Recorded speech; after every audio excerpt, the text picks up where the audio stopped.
कल आपने श्रवण किया राजा प्रताप भानु की कथा, उसमें आपने श्रवण किया कि वो आहेर खेलने गए, उनको एक दैत्य मिला, दैत्य उनको जंगल में ले जाकर दिग्भ्रमित कर दिया। वो दैत्य कौन था?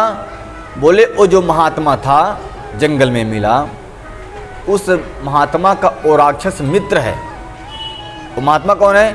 बोले प्रताप भानु से हारा हुआ राजा, उनके भय से महात्मा बन गया, और वो राक्षस जो डुक्कर का रूप धारण किया था उसका मित्र है। उसके 100 भाई थे जिनको प्रताप भानु ने युद्ध में मार दिया था। ठीक, इस बात को आप ध्यान रखिए।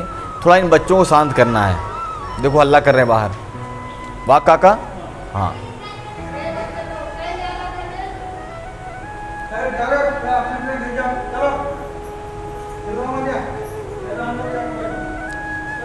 तो वो राजा अभी क्या कह रहा है? राजा प्रताप भानु भटक करके उसके आश्रम में पहुंच गए। आपने एक कल कथा श्रवण की। वो महात्मा क्या कह रहा? कपट मुनि धारण करने वाला, कपट से मुनि का भेष बनाने वाला महात्मा कहता है कि मैं सब कुछ तुम्हारा काम सिद्ध कर दूंगा। कुछ अच्छी बातें भी कहता है, क्योंकि महात्मा है, अच्छी बातें नहीं कहेंगे तो लोग समझ जाएंगे ना कि फोल्डर है ये। तो अच्छी बातें भी कहता है कि ब्राह्मणों को श्राप नहीं लेना चाहिए, ब्राह्मणों की सेवा करना चाहिए, गुरुओं का आदर करना चाहिए, माता पिता का सम्मान करना चाहिए, ये सारी अच्छी बातें बता रहा।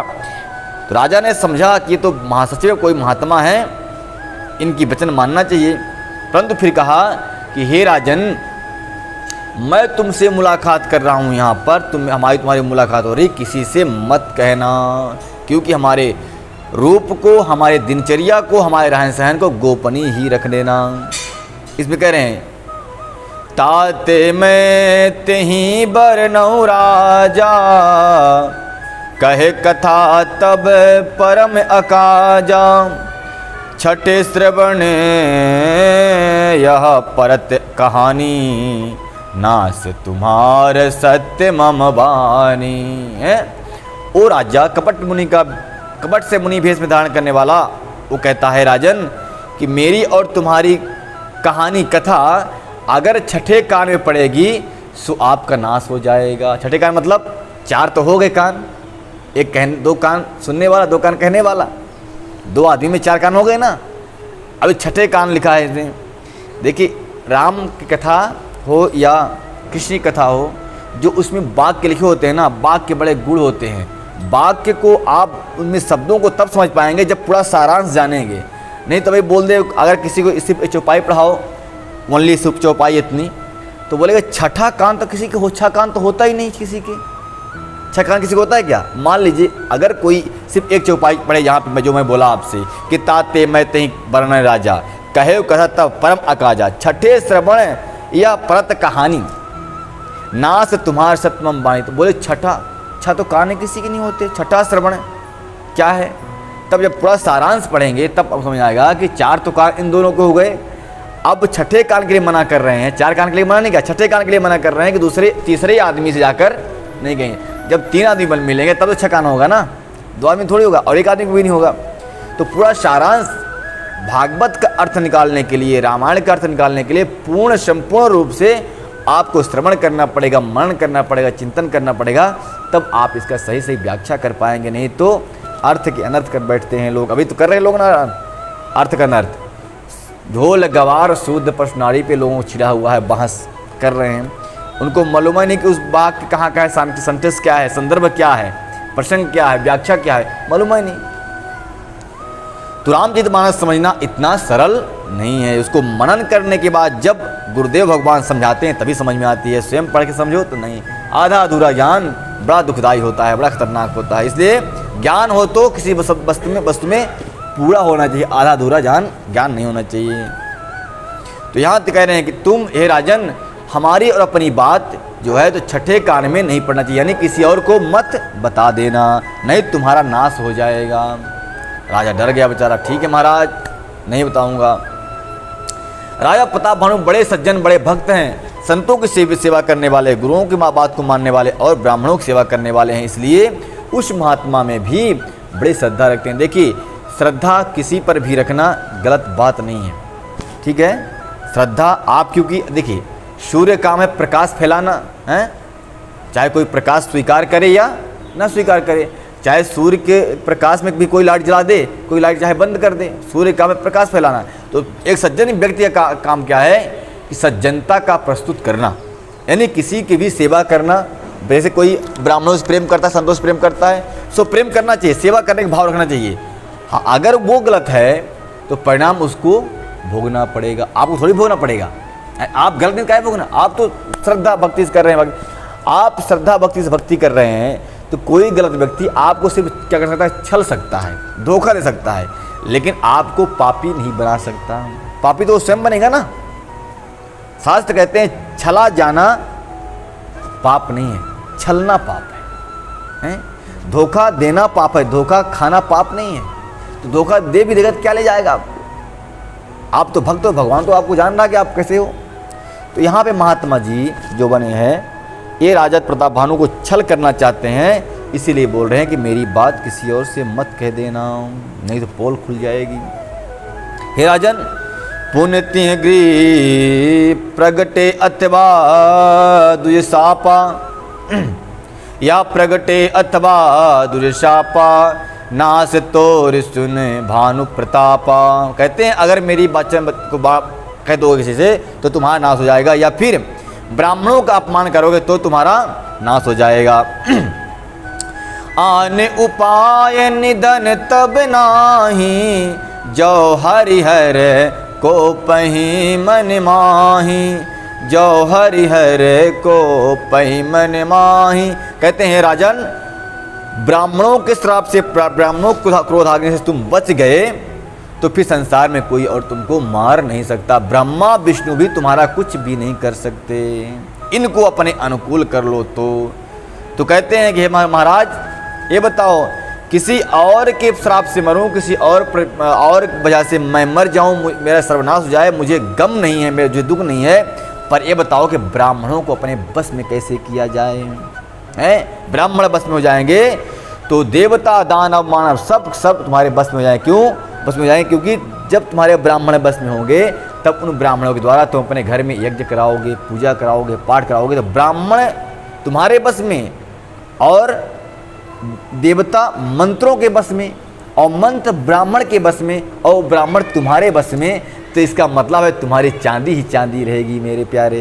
इसलिए तुम ब्राह्मणों को अपने बस में कर लोगे तो सारे दिग देवता तुम्हारे बस में हो जाएंगे, सब तुम्हारे इशारे पे नाचेंगे। बात तो बहुत सही कह रहा है, लेकिन यह ज्ञान की बातें सिर्फ उनको राजा को सुना रहा, उसके अंदर ये बात भक्ति नहीं है।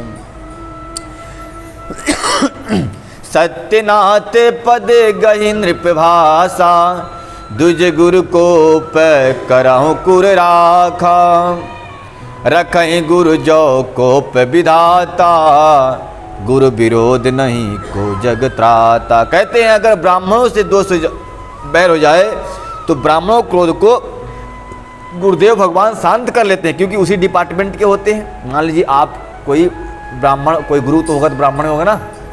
मान लो ब्राह्मण कोई क्रोध कर दिया, आप पे गुस्सा हो गया, तो बता गुरुदेव ब्राह्मण देवता हमसे नाराज हैं। बोले चिंता मत कर, आज ब्राह्मण भोजन का दावत रख, समस्त ब्राह्मणों को बुलाता हूँ, जहाँ चरण धोए उनका तहाँ सोई ब्राह्मण प्रसन्न हो जाएंगे। भोजन जहाँ करेंगे, जहाँ चरण धोदक दिया, पाँव धोया उनका, भोजन करा, दक्षिणा दिया, सोई ब्राह्मण खुश, तो अब टेंशन नहीं। तो कहते हैं अगर ब्राह्मण खुश हो तो भगवान गुरुदेव के मार्गदर्शन में हम उनको पुनः बस में कर सकते हैं।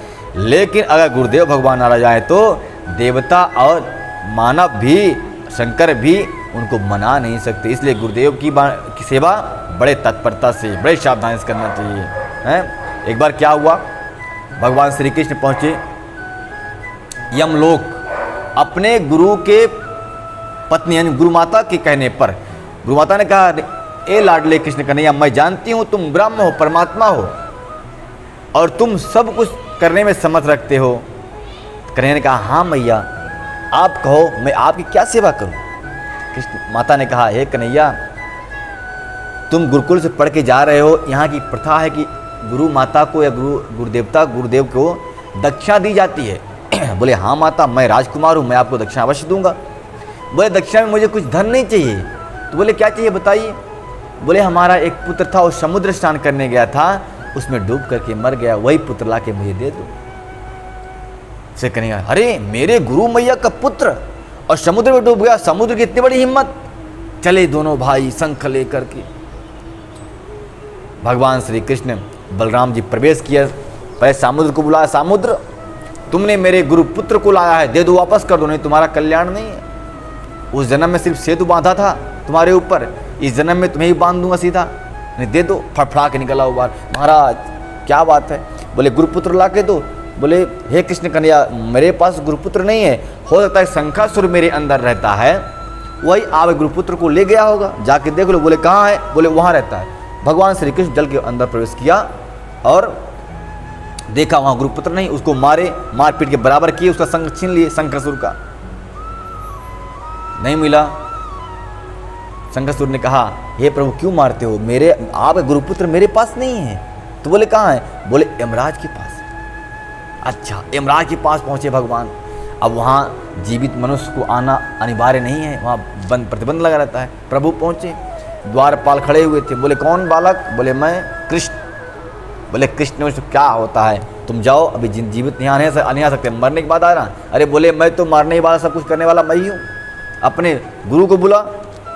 यमराज को पता चला कि द्वारकाधीश आए हैं, तो द्वारकाधीश यानी कृष्णचंद्र नारायण वासुदेव आए हैं। दौड़े दौड़े आ गया, समझ गया नारायण है ये तो। बोले प्रभु आप क्यों आए हैं? बोले अपने गुरुपुत्र के लिए नहीं। बोले आप मुझे आज्ञा दिया होता।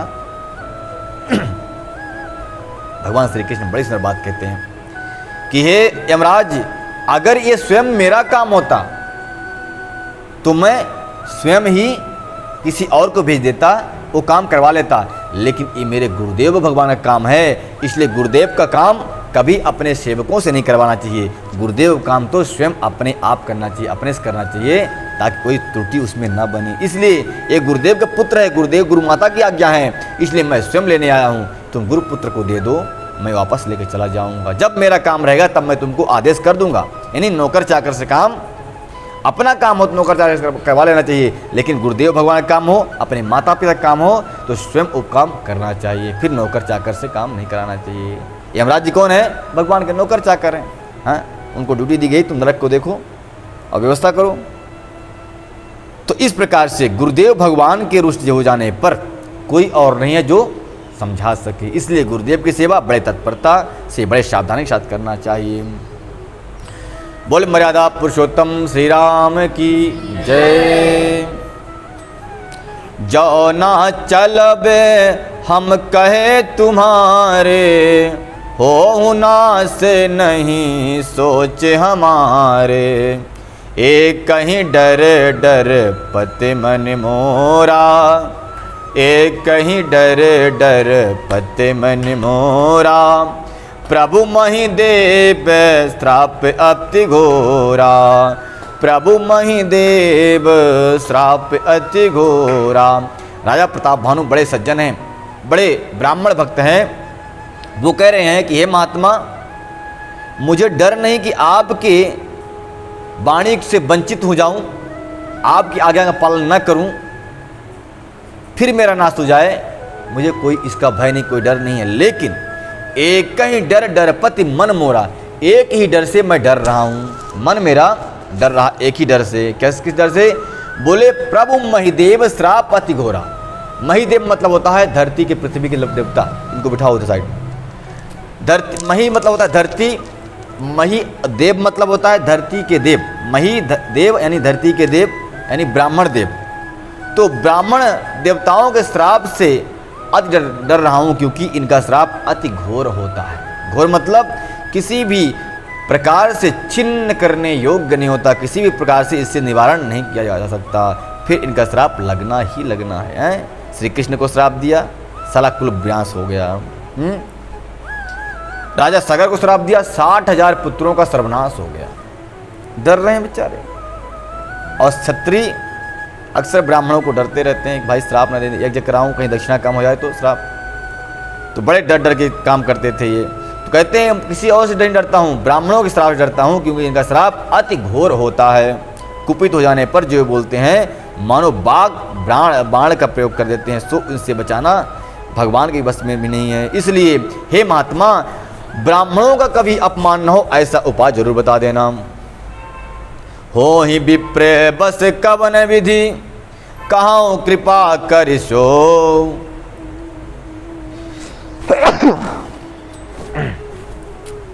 तुम तज दीन दयाल निज, ही तू न देखूं को। कहते हैं कि ब्राह्मण वंश किस तरह से मेरे बस में हो जाए वो बता दो। हो ही विप्र बस कवन विधि, कौन विधि से ब्राह्मण हमारे बस में होंगे। इसमें लिखा है, गोस्वामी जी लिख रहे हैं, कहाँ कृपा करशो, हे महात्मा, हे मुनि, कृपा करके वो बात मुझसे कह दो। तुम तज दीन दयाल निज, ही तू न देखूं कोई। मेरा ही चाहने वाला प्रेजेंट टाइम में अभी तुम्हारे जैसा कोई और नहीं है, सो कह दो। सुन नृप विधि जतन जग माही, सुन नृप विविध जतन जग माही, कष्ट साध मुनि होहि कि नाही, कष्ट साध मुनि होहि कि नाही। आई है एक अति सुगम उपाय, कह तुरंत परंतु एक कठिनाई। उस तपस्वी ने कहा, हे राजन सुनो, संसार में उपाय तो बहुत हैं ब्राह्मणों को बस में करने के लिए, लेकिन बड़ा ही कठिन उपाय है, सो तुम कर नहीं पाओगे। एक एक ही उपाय सुगमता से प्राप्त हो सकती है, वो क्या है, तहाँ परंतु एक कठिनाई जो है वो सुन लो। मम आधीन जुगुत निप सोई, मोर जब तब नगर ना होई, आजु लगे अरु जब ते गयहूँ, काऊ के गृह ग्राम ना गयहूँ। कहते हैं, अरे तुम चिंता मत छोड़ो सब बस में करने की, मैं सबको बस में कर लूँगा, लेकिन एक ही उपाय है, मैं तुम्हारे नगर में आ जाऊँ सो तुम्हारा काम बन जाए। एक बार तुम्हारे राज्य में आ जाऊँ, तुम्हारा काम सब बन जाएगा। परंतु मैं आज तक, जब से जन्म लिया तब से आज तक कभी किसी नगर में गया ही नहीं, तो मैं नगर में जा नहीं सकता। गृह ग्राम ना गया हूँ काहू, किसी घर में ना गया, ना किसी गांव में गया, इसलिए मैं तुम्हारे भी गांव में नहीं आ सकता। तब राजा ने चरण पकड़ लिया, हे महात्मन मुझ पर कृपा करो, देखो देखो ऐसा मत करो। मेरे छोटों कल्याण करने के लिए बड़े लोग तो झुक भी जाते हैं। आपको मालूम नहीं है, धरती इतनी बड़ी है, धरती माता इतनी महान है कि समस्त पहाड़ों को धारण करती हैं और समस्त प्राणियों को धारण करती हैं, इतना महान काम करती हैं, तो क्या वो धूल को धारण नहीं करती, वो धूल को भी धारण कर लेती हैं। क्योंकि जो महान लोग होते हैं वो छोटे लोगों को भी धारण कर लेते हैं, संभाल लेते हैं। और पहाड़ देखो, इतने बड़े बड़े पहाड़ कभी अपने गर्भ से गर्वित नहीं होते। देखो तो सही, एक तिनके घास फूसों को भी अपने ऊपर धारण करके रहते हैं। वो अपनी को महान नहीं समझते, वो तो करुणा के सागर होते हैं, वो महान होते हैं जो छोटों को भी आश्रय दे देते हैं। इसलिए हे महात्मा, हम छोटे लोग हैं, हमारा कल्याण करने के लिए आप कैसी बात कर रहे हैं, आप हमारे नगर में क्यों नहीं आएंगे। ऐसे राजा ने कहकर चरण पकड़ लिया। जो न जाऊं तब हो अकाजू, बना आई असे मंजस आजू, सुनि महिष बोल्यो मृदुबानी, नाथ निगम असि नीति बखानी। तो कह रहे हैं, उस तपस्वी ने कहा, मैं तुम्हारे आंगन में नहीं आऊँगा, तुम्हारे घर में नहीं आऊँगा। तो महात्मा कह रहे हैं कि वेदों ने, निगमों ने, शास्त्रों ने ऐसे बखान किया है कि संसार में जो बड़े लोग होते हैं छोटे कल्याण करते हैं। कैसे कल्याण करते हैं, जो मैं आपको बता दिया वैसे ही। बड़े स्नेह लघु लघुन पर करहीं, गिरि निज सिरहि सदा तनु धरहीं। कहते हैं कि गिरिवर इतने, गिरी पहाड़ इतने श्रेष्ठ होते हैं, फिर भी अपने सिर पर तिनकों को धारण करते हैं। और अगाध समंदर जल की राशि इतनी लेकर भी एक तिनके जैसे बुलबुले को, फेन को, झाग को अपने मुकुट पर धारण किए रहता है। सोई हे महात्मा, तुम इतने महान होकर के हमारा कल्याण क्यों नहीं कर सकते। बड़े लोग छोटों पर स्नेह करते हैं, पर्वत अपने सिरों पर सदा ही तृण घास को धारण किए रहते हैं, अगाध समुद्र अपने मस्तक पर फेन को धारण करता है, और धरती अपने सिर पर सदा ही धूल को धारण किए रहती है। तो क्या हम ये छोटे लोगों को कल्याण नहीं कर सकते, क्या हमें धारण नहीं कर सकते, क्या आप मेरा जो है काम नहीं बना सकते। अस कही गहे नरेश पद, स्वामी हो कृपाल, मोहि लाग दुख सहिय प्रभु, सज्जन दीन दयाल। कह रहे हैं राजा प्रताप भानु, हे महात्मा, आप बड़े सज्जन हैं, बड़े दीन दयालु हैं, भला आप मेरा कल्याण क्यों नहीं करेंगे। ऐसा कहकर राजा ने मुनि के चरणों में सर रख दिए। बोले, हे स्वामी कृपा कीजिए, आप संत हैं, दीन दयालु हैं, अतः हे प्रभु मेरे लिए इतना कष्ट अवश्य कर लीजिए। माना कि आपको किसी घर में किसी गांव में जाना वर्जित है, लेकिन किसी का कल्याण करना हो तो महात्मा लोग तो चल पड़ते हैं, किसी का भी कल्याण करने के लिए कहीं भी जा सकते हैं। जान नृपहि आपन आधीना, जान नृपहि आपन आधीना, बोला तपस कपट प्रवीणा, बोला तपस कपट प्रवीणा। सत्य कहाऊँ भूपत सुन तो ही, जग अनहि है दुर्लभ कछु मोही।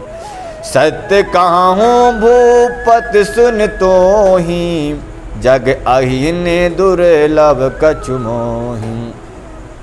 उस महात्मा ने कहा, है राजन, हालांकि मुझे जाना तो बहुत वर्जित है, अगर मैं चला जाऊं तुम्हारे घर में तो सारे के सारे काम बना दूंगा, मेरे लिए कुछ दुर्लभ नहीं है।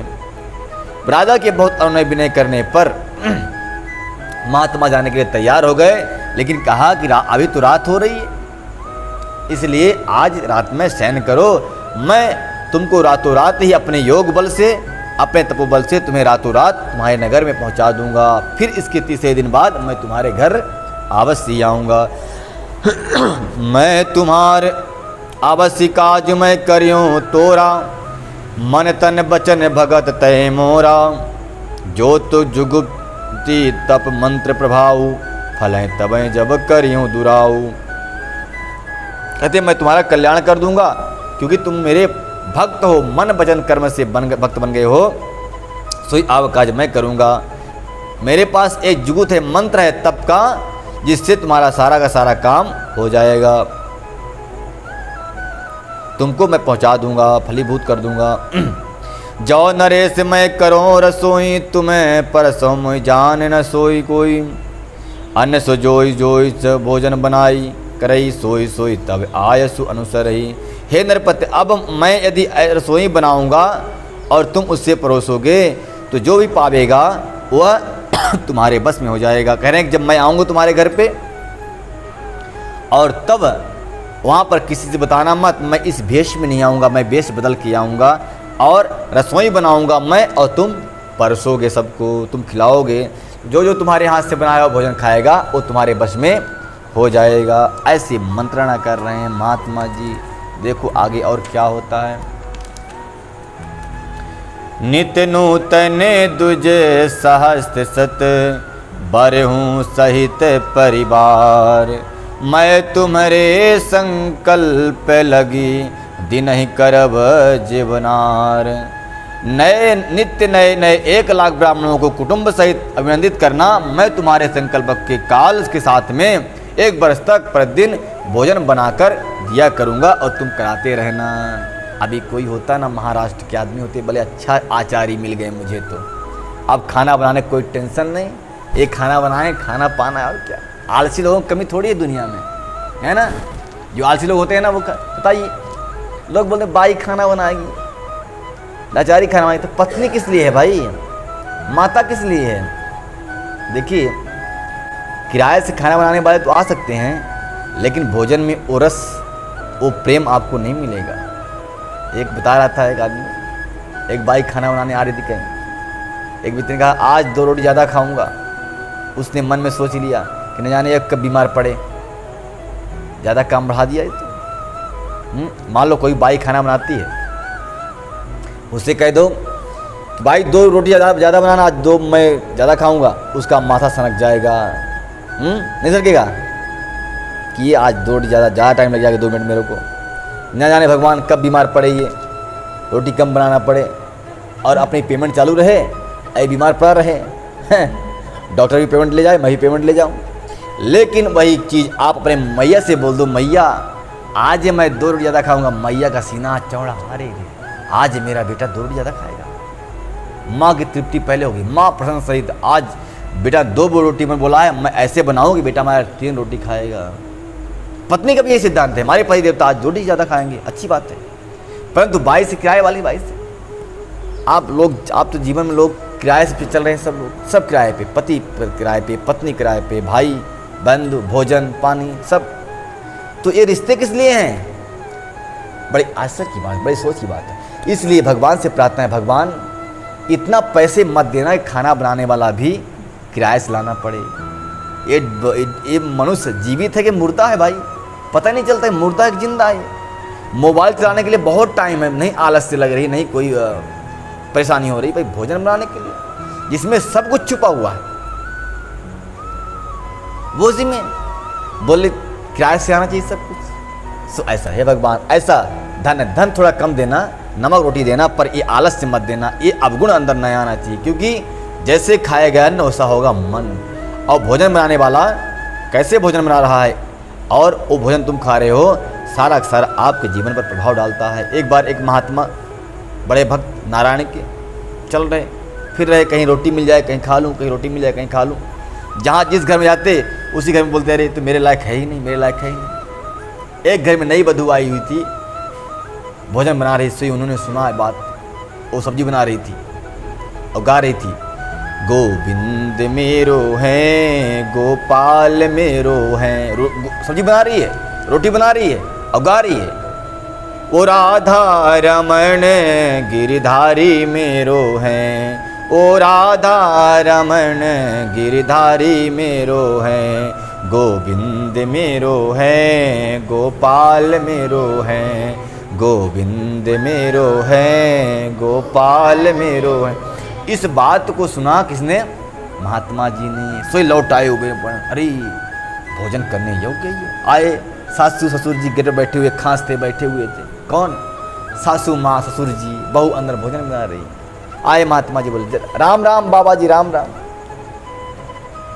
भैया ने कहा बाबा जी राम राम, कहो कैसे हो? बोले ठीक है भैया, पर आज तुलसी दल आपके यहाँ टूटेगा। बोले मेरे यहाँ क्यों? किसी ने बुलाया? तो मैं तो बुला ही नहीं आपको। बोले आप बुलानी, मैं स्वयं चला आया। क्यों? बोले आपके घर में एक भक्त भोजन बना रहा है, इसलिए मेरी भी इच्छा हुई कि मैं भोजन कर लूँ यहाँ। वो महात्मा जो कहते हैं मैं किसी के यहाँ का भोजन नहीं करता, आज अपने से बिना बुलाए चले आ रहे हैं। क्यों? क्योंकि जान रहे कोई भक्त भोजन बना रहा है, इसलिए भोजन करना चाहिए। ये भोजन अमृत के समान है। जिस भोजन में बनाते वक्त लोग राम के भजन कर रहे हैं, भगवान का नाम के स्मरण कर रहे हैं, वो भोजन के समान नहीं, वो अमृत के समान है। लेकिन जिस भोजन बनाते समय गिल्यान हो रही कि आज 35 साल से जब से आई मैं मर गई इसी घर में, मेरा कोई सुनने वाला नहीं, मुझे कोई देखने वाला नहीं, जब से आओ तब से रोटी बना रही हूँ, तो आज निश्चित रूप से वो भोजन नहीं करना। जो भोजन पवित्र मन से ना बनाया जा रहा हो, चिड़चिड़ हो रहा हो, डिप्रेशन हो रहा हो, कला होते हुए भोजन बन रहा हो, वो भोजन नहीं करना। नहीं तो आपकी बुद्धि तो भ्रष्ट करेगा ही करेगा, आपके अंदर का लीवर भी खराब कर देगा, क्योंकि वो जहर है। भजन करते हुए जो भोजन बनता है वो भोजन अमृत है, लेकिन जो झगड़ा करते हुए डिप्रेशन में टेंशन में गाली गलौज करते हुए भोजन बनता है वो जहर भोजन है, इसलिए भोजन नहीं करना वो। इसलिए तो महात्मा बोलते हैं मैया दूर से प्रणाम। क्या बोल महाराज भोजन कर लो? नहीं मैया मैं नहीं करूँगा। क्यों? बोले अपने हाथ से करो, चाहे भले भूखे रह जाएं चले गए, पर वो भोजन करना नहीं चाहते। इसलिए जीवन में भोजन बनाने वाला कैसा है, इस बात को भी ध्यान रखना चाहिए। अब आई किराए वाली बाई, नहाई धोई, पता नहीं आई कि नाक पोछी कि नहीं पोछी, बना दी रोटी, आप खा रहे हैं। मैया के हाथ का भोजन, अपने बहन का हाथ का भोजन, अपने पत्नी के हाथ का भोजन जो होगा वो किराए वाले किसी के हाथ का भोजन नहीं। इस बात को याद रखना। सद्बुद्धि साथ चाहते हैं, सद्ज्ञान चाहते हैं, अपने जीवन को संतुलित रूप से बिताना चाहते हैं, तो भोजन तो कम से कम किराए वाले से न बनवाएं, अपने से बना कर करें। बोल वृंदावन भाई लाल की। तो इस प्रकार से जो है उस महात्मा ने कह दिया कि भोजन मैं बनाऊंगा और आप ब्राह्मणों को लेके आना, निमंत्रित कर देना, मैं भोजन बनाऊंगा, तुम लोग पाना और सबको पवाना। वही महाराष्ट्र के लोग मिल जाए तो अच्छी बात है, तो है ना, उनको भोजन नहीं बनाना पड़ेगा, आलसी कहीं के। तो एक क्यों भोजन बनाया जाता है? क्यों आपको ऊपर ऊपर से इतना प्रेम दिखा रहा? क्योंकि इसके अंदर कपट छुपा हुआ। जब कोई व्यक्ति आपके सामने आपकी ज़्यादा बड़ाई करे ना, समझ जाना इसके अंदर छुरी छुपी हुई है। क्योंकि आज तक, और उन माता पिता को बोल रहा हूँ जो माता पिता अपने बेटे का, हमारा बेटा बड़ा सुंदर गुड बॉय है, गुड बॉय नहीं है। गुड बॉय कहते कहते लोगों ने अपने बेटे को नॉटी बॉय बना दिया है, नॉटी बॉय। कभी भी अपने बच्चों की प्रशंसा उनके सामने नहीं करना चाहिए। कभी अपनों की प्रशंसा उनके सामने करेंगे तो वो बिगड़ जाएंगे, उनमें अहम आ जाएगा, अहंकार आ जाएगा। एक बार एक सज्जन ने कहा गुरुदेव पास, गुरुदेव आप कृपा करो, दया करो। बोले कहा क्या करूं? बोले आप ऐसे कृपा करो कि मैं आपकी नज़र में एक अच्छा व्यक्ति बन जाऊं, अच्छा भक्त बन जाऊं। गुरुदेव ने कहा ये तो बात गलत है, आप मेरे नज़र में अच्छा कभी नहीं बन सकते। पहले तुम अपनी नज़र वहाँ डालो जहाँ मेरी नज़र है। बोले कहाँ? बोले बांके बिहारी जी के चरणों में डालो नज़र, से भक्त बन जाओगे। जो ये आपके अंदर ये है कि मैं अच्छा बन जाऊँ, यही तो बुराई है आपकी। आप कितने भी अच्छा हो, खुद को यही कहो कि मैं बहुत बुरा हूँ, बहुत बेकार हूँ, घटिया एक नंबर। किसी भी संत के सामने जब संत से पूछेंगे ना आप, जो कोई संत सच्चा संत होगा उससे बोलेंगे महात्मा आप बड़े महान संत हैं, वो ही बोलेगा, सच्चा होगा तो ही बोलेगा कि मैं तो घटिया एक नंबर का हूँ, मैं संत थोड़ी हूँ, मैं तो दुर्गा हूँ एक नंबर का, दुर्जन हूँ। संत कैसे बोल दिया आपने? हो जो कुछ भी है हरि नाम की महिमा है वो, मैं संत नहीं हूँ। तो महात्मा ने कहा कि तुम सच्चा बनना चाहते हो तो निर्मल मन से भगवान की भक्ति करना सीख जाओ, और ये छोड़ दो तुमको कोई अच्छा कहे या बुरा कहे, तुम अपने कर्म में लगे रहो, तुम अपने आप अच्छे रहोगे। और मैं अगर अच्छा कह दूंगा सो ही तुम्हें घमंड हो जाएगा, अरे महाराज जी ने मुझे अच्छा कह दिया तो इनसे तो अच्छा हूँ, अम्बोरे काका से अच्छा हूँ, बा काका से अच्छा हूँ, मैं सबसे अच्छा हूँ। तो इसलिए महाराज जी ने तो आपको चढ़ा दिया चने की झाड़ पे, अब कब गिरेंगे पता नहीं, अब गिरेंगे चौपट। इसलिए जो माता पिता बोलते हैं ना मेरा बेटा बहुत अच्छा है, वो अच्छा नहीं बना रहे, उसको चने की झाड़ में चढ़ा रहे हैं कि बेटा खूब चढ़ जाए ऊपर, और बड़ा होगा खूब ड्रिंकिंग करना। अच्छा बनाते बहते कहते, अच्छा क्यों कहते? तो जो सामने आपकी बड़ाई करे वो समझ लेना कि आपको बर्बाद करना चाहता है, उसके अंदर में बहुत छुपा हुआ कपट है। अच्छे लोग, अच्छे माता पिता कभी अपनों की अच्छी बड़ाई नहीं करते। अच्छा मित्र कभी अपने मित्र की कभी अच्छाई नहीं बताता, तुम बहुत अच्छे हो ना, साथ में रहते हैं, जीवन व्यतीत कर देते हैं। कभी श्री कृष्ण ने सुदामा से नहीं कहा कि सुदामा तुम बहुत अच्छे हो, और न भगवान को सुदामा जी ने कहा कि तुम बहुत अच्छे हो। हाँ, उनके बात कहते थे कि हमारे कन्हैया बड़ा अच्छा है, बहुत सुंदर, मेरा कान्हा बहुत अच्छा है, उसके जैसा मित्र संसार में कोई और नहीं। भगवान अपने रुक्मिणी से कहते थे कि मेरे सुदामा जैसा कोई भक्त नहीं दुनिया में, पर सुदामा से कभी नहीं कहा कि सुदामा तुम मेरे बहुत बड़े भक्त हो, कभी नहीं। जब सुदामा जी गए तो उनको डांटने लगे, अरे तुम क्या लेके आए, मेरे लिए कुछ नहीं लेके आए, बड़े कंजूस हो तुम तो। अरे अनेक प्रकार की बातें करते रहे, हंसाने के लिए, रिझाने के लिए। भाई दोस्तों को आदमी रिझाएगा ना, अपनों को रिझाएगा वो तो मजाक और प्रमोद कर रहे थे, विनोद कर रहे थे प्रभु। तो अपना आदमी जो होगा, सज्जन होगा, जो आप चाहता होगा, कभी भी आपके सामने आपकी बड़ाई नहीं करेगा। जो बड़ाई करे आपके सामने उससे अलर्ट हो जाना, सावधान हो जाना। आजकल पड़ोसी बहुत अच्छे लगते हैं, हाँ देवी तुम्हारी सास तो बहुत बेकार आदमी, तुम अच्छी हो, इतनी काम करती हो, सुबह शाम तक रोटी भी सासू माँ को बना के देती हो, पर देखो तुम्हारी सास तुम्हें ही डांटती रहती है, तुम इतनी अच्छी। तो समझ जाना चाहिए उस बहू को कि ये पड़ोसन नहीं है, ये ढकोसन है, ये तो हाँ ये गड़बड़ करने वाली है। तो अब इतनी दिमागे नहीं किसी को, क्योंकि सत्संग करें, संतों की वाणी सुने तब ये संस्कार आए। तो ऐसे संत होते हैं सज्जन लोग, कभी अपनी बड़ाई न करते, न कराना चाहते, न तो अपनी बड़ाई सुनना चाहते। हम तो चाहते भाई कि हमारी कोई बड़ाई करे, लोग हमारी निंदा करें, अच्छा है, लोग जितना निंदा करेंगे उतना हम आगे बढ़ते हैं। बोल वृंदावन बिहारी लाल की। तो ये महात्मा प्रताप भानु की बहुत बड़ाई कर रहे हैं, बहुत अच्छी अच्छी बातें सुना रहे हैं, और कह रहे हैं मैं तो आऊँगा और रसोई बनाऊँगा, तुम सबको पवाते रहना और सब तुम्हारे बस में हो जाएंगे। और एक तेहि काऊ लखाऊ, मैं यही बेसन आ बहुकाऊ, तुम्हारे उपरोहित कहू राया, हरि अवनव मैं कर निज माया। ये कहते हैं मुनि कि हे राजन, मैं इस वेश में आपके घर में नहीं आऊँगा, मैं दूसरे वेश में आऊँगा, ये महात्मा के वेश में नहीं आऊँगा, आचार्य के वेश में आऊँगा। और इतना नहीं महात्मन, मैं आपके पुरोहित के रूप में रह करके वहाँ सारा का सारा काम करता रहूँगा। हरि आनव मैं कर निज माया, हरि की कृपा से मैं माया के रूप में धारण करके आऊँगा, क्योंकि मैं बहुत सारी विद्याएं जानता हूँ, छोटी बड़ी विद्याएं। तप बल ते ही कर आप समाना, रखियों यह बरसे वरवाना। मैं धरिता सुबेश सुनु राजा, सब भी तोर सवार हूँ काजा। कहते हैं हे महात्मन, तप के प्रभाव से मैं सारा का सारा तुम्हारा काम कर दूंगा। तप के बल से उसे अपने असामान बनाकर 1 वर्ष तक यहाँ रखूंगा, और हे राजन सुनो, मैं उसका रूप बनाकर तुम्हारे घर में रहूंगा। राजा सारी बातें ये शेयर कर रहे हैं। मैं निश्चय बहुत सहन अब कीजे, मोह तोहि भूप भेंट दिन तीजे। मैं तप बल तोहि तुरग समेता, पहुँचायहूँ सोबत निकेता। कहते हैं कि तुम चिंता मत करो, मैं अपने तप के बल से तुम्हें तुम्हारे स्थान में पहुँचा दूंगा। सोते सोते तुम अपने घर पहुँच जाओगे, चिंता मत करो। मैं आपहूँ सोई बेसुधरी, पहचान हूँ तब मोही।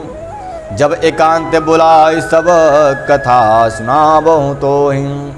कहते हैं कि राजन, अभी रात में ही तुमको मैं घर पहुँचा दूंगा, और जब मैं तुम्हारे पास तीसरे दिन आऊँगा तब तुम मुझे पहचान लेना। अगर नहीं पहचानोगे तो मैं तुमको एक थोड़ी सी कथा सुनाऊँगा तुम्हारे हमारे मिलन की, तो समझ जाना।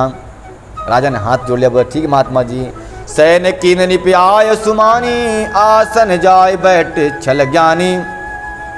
श्रमित भूप निद्रा अति गाई, सो किम सोब सोच अधिकाई। जैसे राजा ने कहा है महात्मा, मुझे बहुत थका हूँ, क्योंकि मैं अहेर खेल के आया हूँ, शिकार खेल के आया हूँ, सो मुझे आज्ञा दे मैं शयन करूँ। तो राजा को आज्ञा दे दिया महात्मा ने। राजा सो गए और स्वयं वो जाकर आसन में बैठ गया। जब राजा गहरी निद्रा में सो गए, तब वो राक्षस जो डुक्कर का भेष लेकर के घुस गया था गुफा में, आ गया। आ करके उसने मनुष्य का रूप धारण कर लिया, और उस छल रूपी महात्मा से सारी बातें होने लगी। उस महात्मा ने कहा, हे महाराज, काल के निश्चर तहारावा, जय सुअर होई नृप भुलावा। परम मित्र तापस नृप केरा, जान सोय अति कपट घनेरा। कहते हैं जब राजा सो गए तब वह काल नेमी निश्चर, काल केतु नामक निश्चर वहाँ आ गया, जो सुकर के रूप में राजा को रास्ता भटका दिया था। अब परम मित्र तापस नृप केरा, कहते हैं परम मित्र है किसका? उस कपटी मुनि का यह जो सुअर है, राक्षस, परम मित्र है। जाने सो अति कपट घनेरा, अनेक प्रकार के कपट विषय कर्म जानता है। तेहि के सत्य सुत अरुदस भाई, खल अति अजय देव दुखदाई।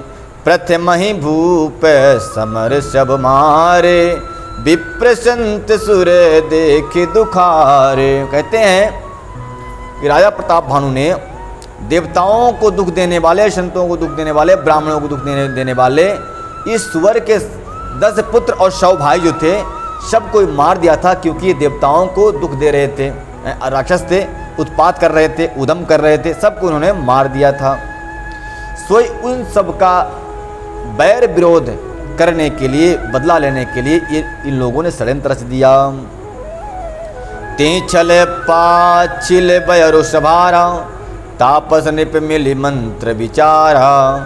जही रिपुछय सोई रच्यो उपाऊ, भावी बस न जान कछुराऊ। महात्मा और उस सुअर रूपी राक्षस ने मिलकर के बड़ा भारी जो है छल को रचा। और छल में क्या रचा? ऐसा छल रचा कि यह राजा सोता रह गया, जान नहीं पाया। रिपु तेजसी अकेल अपि, लव करी गनीय न ताहूँ।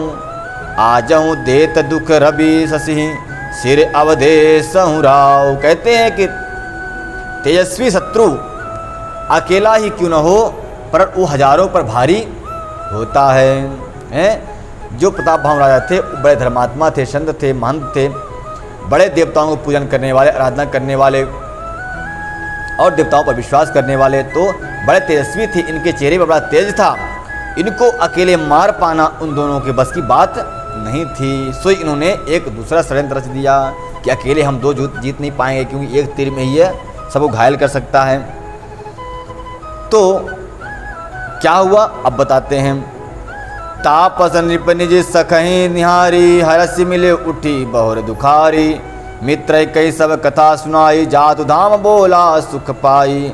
तपस्वी राजा अपने मित्र को देखकर प्रसन्न होकर उनसे मिला और सुखी हुआ अपने मित्र से सब बातें कथा सुना दी। और राक्षस आनंदित होकर के बोला, क्या बोला कि मैं इसको बचाऊं कि मार दूं। अब धरे हूँ रिपु सुनऊ नरेशा, जो तुम कीन मोर उपदेशा। परिहरि सोच रहा हूँ तुम सोई, बिन औषधि बरिया विधि खोई। वह राक्षस कहता है, हे तपस्वी, तुमने बड़ा अच्छा किया जो इसको अपने पास बुला लिया। अब तो सारे रोग की दवा मिल गई है, क्योंकि इसी ने सबको मारा था। अब हम लोग भी इसको काम तमाम कर देंगे। कुल समेत रूप मूल बहाई, चौथे दिवस मिलब मैं आई। तापस निपय बहुत परितोषी, चला महाकटु परितोषी। जब उसने मारने के लिए सोचा तो महात्मा ने कहा, नहीं नहीं अभी मार मत, अभी जग जाएगा तो सब चौपट कर देगा, अपना जो जाल बिछाया हूँ सब फेल हो जाएगा। इसलिए ऐसा कर रातों रात इनको तुम इनके महल में पहुँचा दे, फिर आगे मैं जो करूँगा देखते रहना। तो महात्मा के आगे से वह सुकर नामक राक्षस जो है अपने पीठ पे बिठाया और राजा प्रताप भानु को और उनके घोड़े सहित रातों रात उनके महल में पहुंचा दिया। और जाकर प्रताप भानु को उनकी पत्नी के रानी के बेड पर सुला दिया और घोड़े को अस्तबल में, यानी जहाँ घोड़े के बंधने का स्थान होता है, ठीक तरह से बांध के आप रातों रात आ गया। जब प्रताप भानु सुबह जगे तो कुल समेत रूप मूल बहाई, चौथे दिवस मिलो अब मैं आई। जब जगे तो देखा कि मैं रानी के बगल में अपने महल में, बड़े चकित हुए। महात्मा बड़ा सच में बहुत तपस्वी महात्मा है, उनके प्रभाव से मैं तो यहाँ पहुँच गया। और चौथे दिन वो मिलने के लिए आने वाले हैं, ऐसा उन्होंने सोचा। तापस नृपय बहुत परितोषी, चला महाकपटी अति रोसी।